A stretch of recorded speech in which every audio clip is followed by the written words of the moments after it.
Nesse tempo se levantará Miguel, o grande príncipe, o defensor dos filhos do povo de Deus, e haverá tempo de angústia como nunca houve, desde que existem nações até aquele tempo. Mas, naquele tempo, o povo de Deus será salvo, todo aquele que for achado inscrito no livro. Daniel 12, verso 1.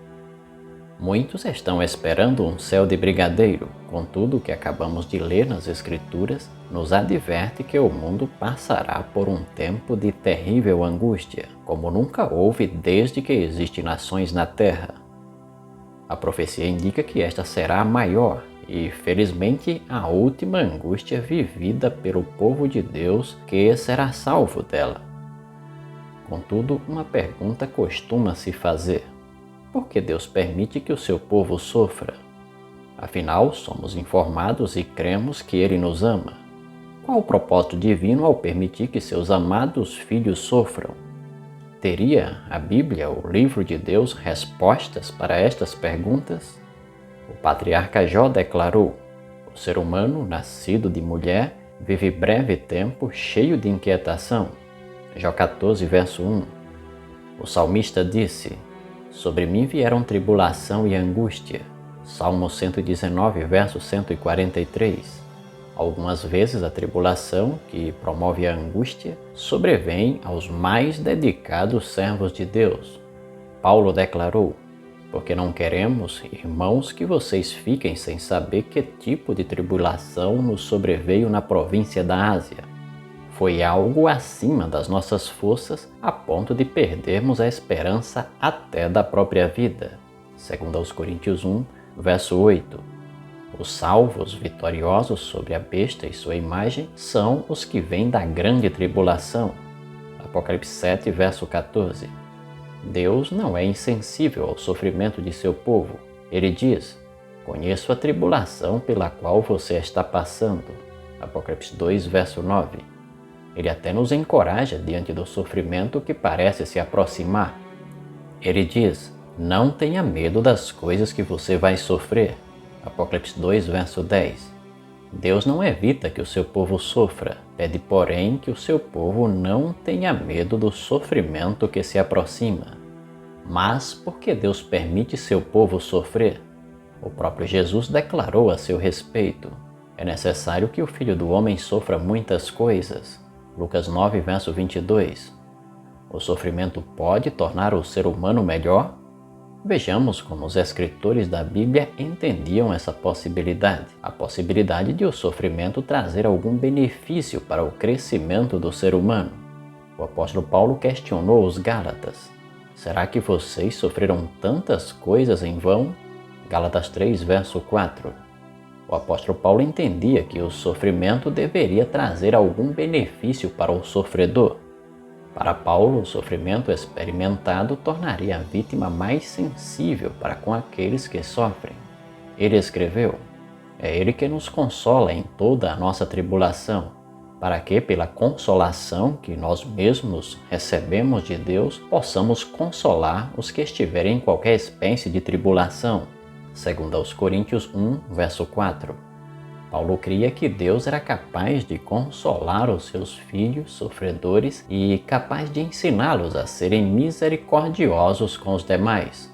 O sofrimento pode tornar o sofredor sensível a outros que estiverem passando por experiência semelhante. Uma outra virtude mencionada por Paulo como sendo desenvolvida em meio ao sofrimento seria a perseverança, que significa paciência. Ele disse: e não somente isto, mas também nos gloriamos nas tribulações, sabendo que a tribulação produz perseverança. Romanos 5, verso 3. Mas o que o próprio Deus diz a este respeito? Jesus disse: no mundo vocês passam por aflições, mas tenham coragem. Eu venci o mundo. João 16, verso 33. Ao permitir o sofrimento, Deus tem um propósito: aprimorar a fé e a perseverança dos seus filhos, preparando-os para o seu reino. Toda a escória do pecado precisará ser removida antes dos fiéis estarem prontos para a eternidade. Sobre o tempo de angústia que irá sobrevir aos habitantes da terra pouco antes da sua volta, Jesus disse: porque nesse tempo haverá grande tribulação, como nunca houve desde o princípio do mundo até agora e nunca jamais haverá. Mateus 24, verso 21. Jesus disse que sua vinda porá termo a esta grande tribulação. Logo em seguida a tribulação, disse ele, daqueles dias o sol escurecerá, a lua não dará a sua claridade, as estrelas cairão do firmamento e os poderes do céu serão abalados. Então aparecerá no céu o sinal do Filho do Homem. Todos os povos da terra se lamentarão e verão o Filho do Homem vindo sobre as nuvens do céu com poder e grande glória. Mateus 24, versos 29 a 30. Não devemos ter medo do terrível tempo de angústia que se aproxima e fazer do tempo presente a oportunidade para se prepararmos para este tempo. Jesus disse: tenham cuidado para não acontecer que o coração de vocês fique sobrecarregado com as consequências da orgia, da embriaguez e das preocupações deste mundo, e para que aquele dia não venha sobre vocês repentinamente como uma armadilha, pois sobrevirá a todos os que vivem sobre a face de toda a terra. Portanto, vigiem o tempo todo, orando, para que vocês possam escapar de todas essas coisas que têm de acontecer e para que possam estar em pé na presença do Filho do Homem. Lucas 21, versos 34 a 36. Jesus nos convida a ter como hábitos vigiar e orar para sobrevivermos a este último e terrível tempo de angústia.